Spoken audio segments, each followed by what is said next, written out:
Hi everybody, it's me Ryan and welcome back to another gameplay commentary. Today we're playing some Battlefield 3. Yes, Battlefield 3. It's not Call of Duty, it's not Minecraft. I just decided to give you guys something new to watch, something fresh, just throw some variation into the channel. So if you guys do like this Battlefield 3 stuff, go ahead and let me know by leaving a thumbs up, depending on where you're seeing this, either on YouTube, thumbs it up, or on Facebook, leave a like, so that I can get some insight to see whether or not you guys would like to see more, or if you're liking what I'm doing. So I'm not really going to be talking about the gameplay too much today. I'm actually going to be talking about the game basics. So there are a few of my friends that want to buy Battlefield 3 but don't know that much about it, don't want to take a chance on it, maybe they won't like it. So I'll be going over the basic functions of the game, the classes, the squads, the squad actions, the objectives, the vehicles. So I'm going to try to touch on everything at one point or another in this commentary. So let's get started. By the way, we're playing Conquest on Operation Metro, if I didn't say that already. And if I did, I'd apologize. Anyway, let's get right into it. So at the bottom of the screen at the beginning of the game, you saw that there were 4 icons. There was a cross, there was a wrench, there was some bullets, and a sniper rifle crosshair. Now these are the 4 different classes of Battlefield 3. Each of them have their own special weapon set and their own special gadgets to bring to the battlefield. So let's start out with the Assault class, which is what I chose for this match. Alright, so the Assault kit is exactly what you think it is. You're supposed to be up in people's faces, you're supposed to be capping objectives, arming MCOMs if you're playing Rush, and also supporting your team by throwing down med packs and reviving fallen teammates with your defibrillator. Now, you can choose your standard assault rifle, or you can have a PDW of your choice, which otherwise stands for a personal defense weapon, which would be like your MP7, your UMP, your PP2000, your PDWR, and there's a few other choices. PDWs can actually be used on any kit, so you can use them on anything you want, just as long as you have them unlocked. Now see right there, that guy's using a grenade launcher, which I will get into. That's a gadget. I'll get into that in just a few seconds. I'm going to go over med packs first.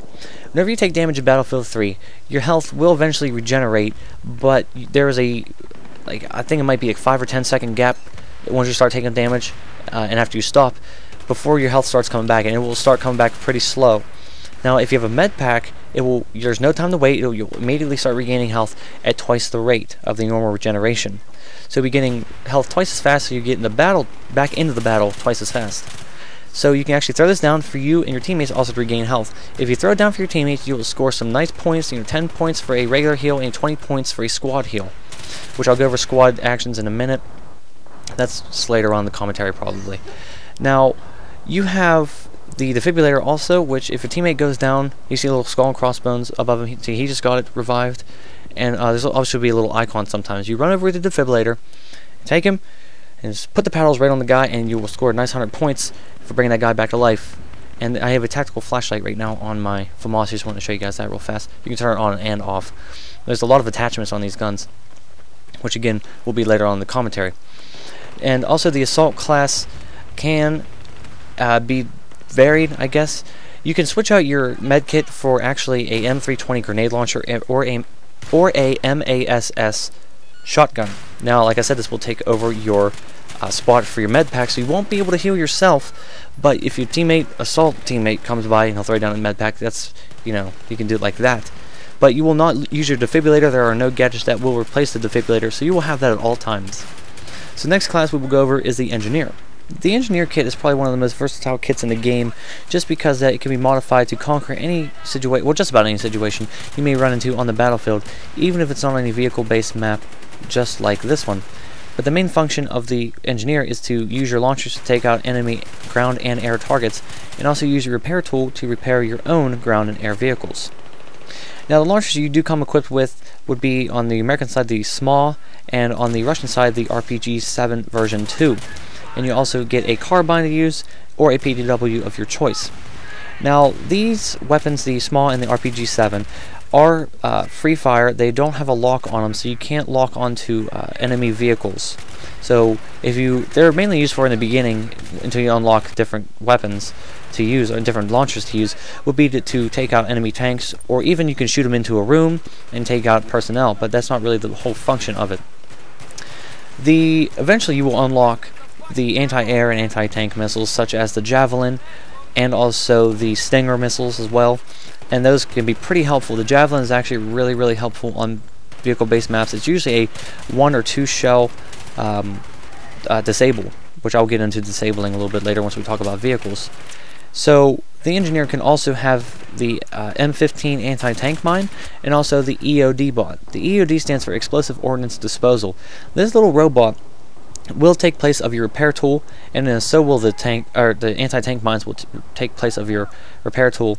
The EOD bot can actually go into somewhere, like if you're playing Rush, and can actually arm the objective without you actually being in the action and have to risk your own life. So if it gets destroyed, that's okay, you get right back up and run over.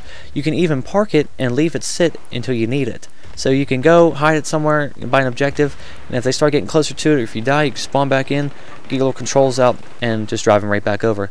And it can also disable enemy vehicles as well. It has a similar damage rating as a repair tool if you were to run up with a repair tool and try to damage an enemy vehicle. So that's the engineer class. So the next class is the support class. The support class is pretty much what it sounds like. This class comes equipped with an LMG to help suppress and support your team. So you have like the M249 style like he was using.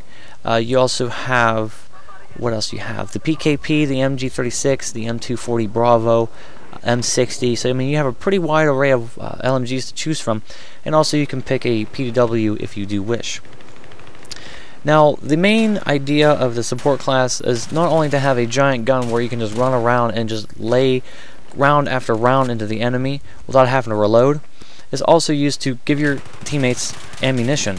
So the support guy comes with a little ammo box, just like the assault. He comes with a med pack. You get a little ammo box. You can throw it down and resupply your own as well as your teammates' ammo. It's pretty easy to do. You can just throw it right down and people walk by it. You don't have to stand on top of it. You can stand around it, and you will start regaining. First you will get rounds for your weapon, then you will get any launchers or anything, and last but not least you will get your grenades. And launchers also would be like a gadget. You would get your gadgets back, and also your grenades, like I said.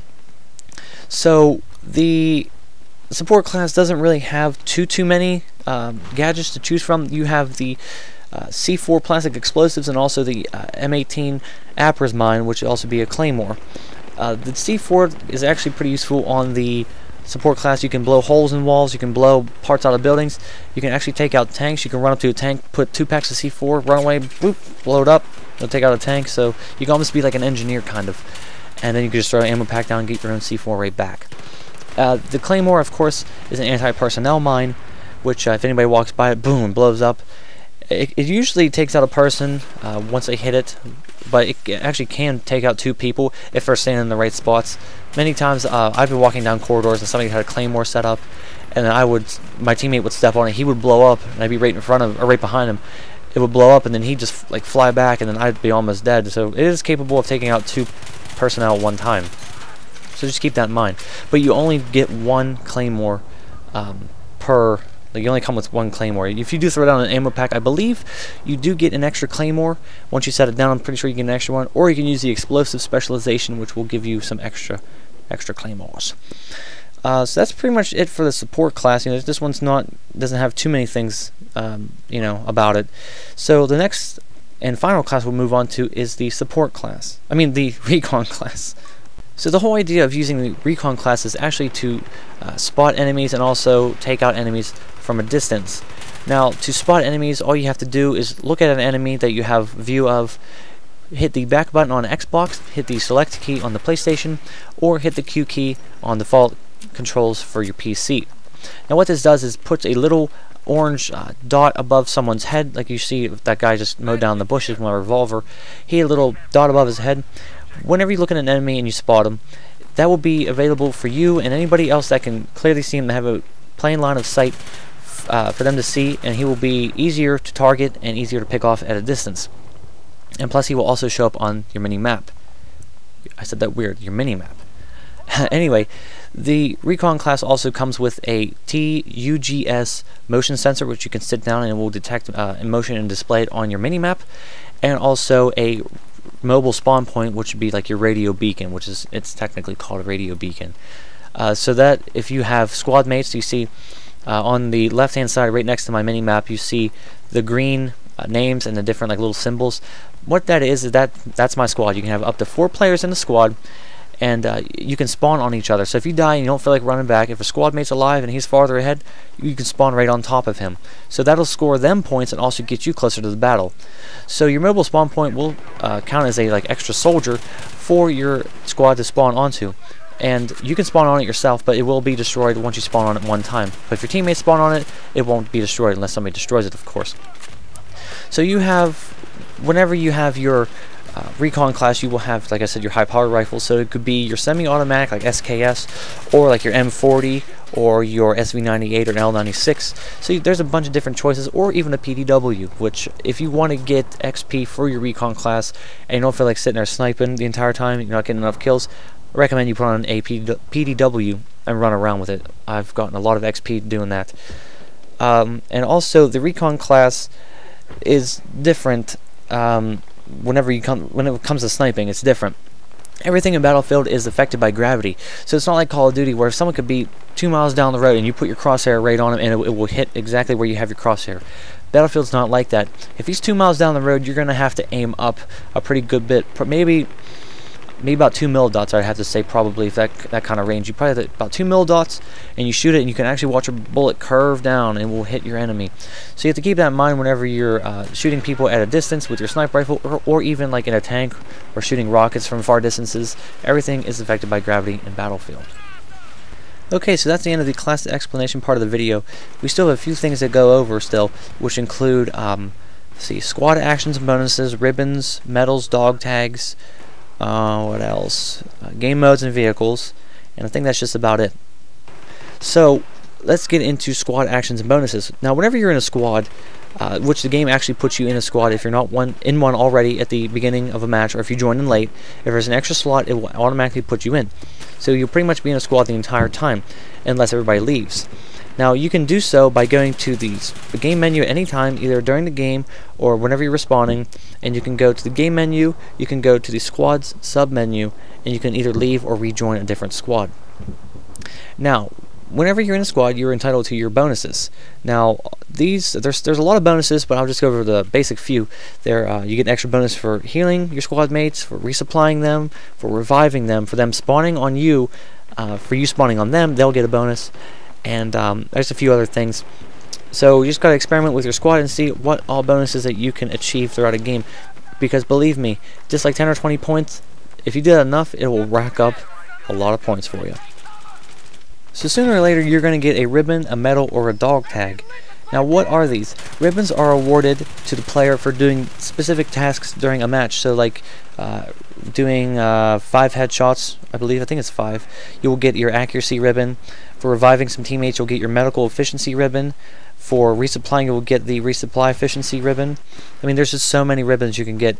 And once you rack up so many ribbons, it's usually 50 to, let's see, it'll range anywhere from 2 to, I think, 50, maybe 75. Ribbons will score you a medal. Now, these medals will give you a good bit of XP and will also award you with a dog tag for doing whatever it is that you just did to acquire your medal. So let's say I got the resupply medal. Now, that medal will score me a nice 10,000 XP and will also give me my dog tag. Now, you can get dog tags a bunch of different ways. You can get them by leveling up, which you'll get just the standard ones. Being a high level with your weapon, like getting your service stars, which you get for every 100 kills with a weapon, you'll get dog tag for that, and also for getting your medals. So the resupply medal, it'll say like I think I have it. It says bullets resupplied, and it'll say a number of how many bullets you resupplied. So mine's like 1,000 something. You know, it'll say that, and you can have that as your dog tag. So you have you can personalize your own dog tag, left and right. The left one will usually have a little like symbol, and the right one will usually have you know, like your counter or something like that. Mine right now is the MVP dog tag on the left, and I believe it's the Savior dog tag on the right. So, you know, you can always just mess around. You do come equipped, or the game does come equipped with a few different dog tags to start with, such as the Mass Effect 3 dog tag and just the basic blank ones. So as you start going through, you start going to rack up the medals, dog tags, and ribbons as well. So those are always something neat to try to go for. So real fast, I'm going to go over the different kind of vehicles and also the idea of tickets in the game. Now in Battlefield 3 there are land, air, and sea vehicles for you to use during any time of the match as long as you get access to them. You have your land vehicles such as your tanks, and you have your jeeps. You have your air vehicles such as your jets and helicopters, and you have your sea vehicles such as the amphibious little transport and also the boat, little dinghy boat. And all these vehicles, except for the boat and the APC, I'm pretty sure cannot be upgraded, but all these other ones have upgrades. So you got like layers, you have smoke screen, you have high power rounds, so it gives you an edge once you level them up so far. So finally, we will go over the 3 different game modes that are available in Battlefield 3. You have Conquest, which is basically like Call of Duty Domination, so you have 3 flags to capture and defend. In some maps there are 4 flags. You have Rush, which is pretty much like Demolition in Call of Duty, which there are 2 sets of bases, and you have to defend or attack, and you move farther up in the map. And also Team Deathmatch, which is just your standard deathmatch. And all these can also be played in squad versions, which would be just a group of squads coming together. So you have like 4 squads on a team versus like 4 squads on another team. So that's pretty much the basics of Battlefield 3 as I'm going through my bonuses here at the end of the match. So if you guys have any questions, or if I didn't clarify anything good enough, or you're still confused, go ahead and let me know. Post in the comments, and I will get back to you as soon as I can. Alright, thank you guys for watching. I really appreciate it, and I'll see you guys next time.